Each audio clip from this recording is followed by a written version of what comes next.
Towers Hall is one of Otterbein's most popular and beloved buildings on campus by students and faculty alike. But as often as we walk past it every day, how much of its history do we actually know about? I sat down with Stephen Grinch, Otterbein's archivist, to learn more about one of Otterbein's most historical buildings. The story of Towers Hall really begins on the night of January 26, 1870. At about 2 in the morning, a fire broke out in the old main building. The old main building actually stood right at the corner of Grove and Main Street, where the 1913 gates are today, and they would rebuild. So this time they got themselves a proper architect, and he created what is described as this beautiful Victorian Gothic masterpiece that would be located centrally on the plot of land that was at the time the university.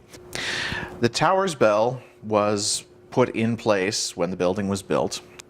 It is still possible to get inside the tower, although you have to get special permission to do that. It's a beautiful building.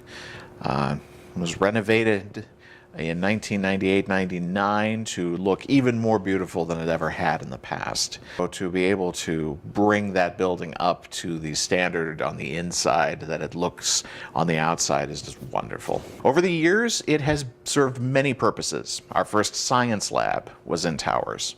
The first library was on the second floor of Towers. The entire administrative offices of the university were all on the first floor. The Philomathian still remains intact and looking very much as it would have typically in the 19th century.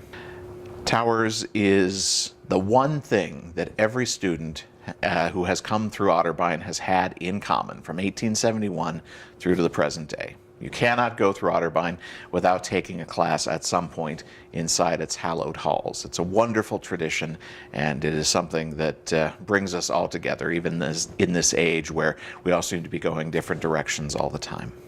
Join us next week for an Otterbein authorized tour of Towers' famous bell tower. I'm Kira Hackman for TNC Media.